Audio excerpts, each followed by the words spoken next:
बहुत लोग भावती टाइल प्राइस फिक्स थाए बार्गेन हो पारे ना आप फाइलाइन अमाउंट बार्गेन करेंगे टाइल बेसी मार्जिन थाए जदि आप ब्रांडेड टाइल किणुंट दुई तीनोटी शोरूम रु प्राइस बुझिकी कंपेयर कर किनीपारे ब्रांडेड टाइल मॉडल नंबर हिसाब से सबू शोरूम रे अवेलेबल थाए किंतु नॉन ब्रांडेड टाइल किणिले लेस चांसेस थाए अदर शोरूम रे मिलिबार। बहुत लोग टाइल परचेज समय रे बहुत भूल करि जे शोरूम लाइट रे टाइल फाइनाल करिकी आनिकी घरे लगाई थांती। बहुत जगह आम देखीचु शोरूम येलो लाइट रे टाइल पैटर्न भल विजिबल थाए किंतु ताकू आनिकी घरे पकाइला पर सेठारे ग्रेन सब देखा जाय न थाए प्लेन व्हाइट टाइल ही देखा जाए।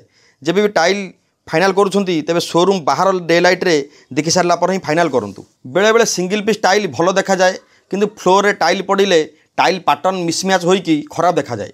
जदि किसी टाइल पैटर्न लाइनिंग डिजाइन हिसाब से किणुछंती तेबे सैम्पलिंग पई 4टी टाइल गोटे जगह पकेकी देखिकी टाइल परचेज फाइनाल करंतु।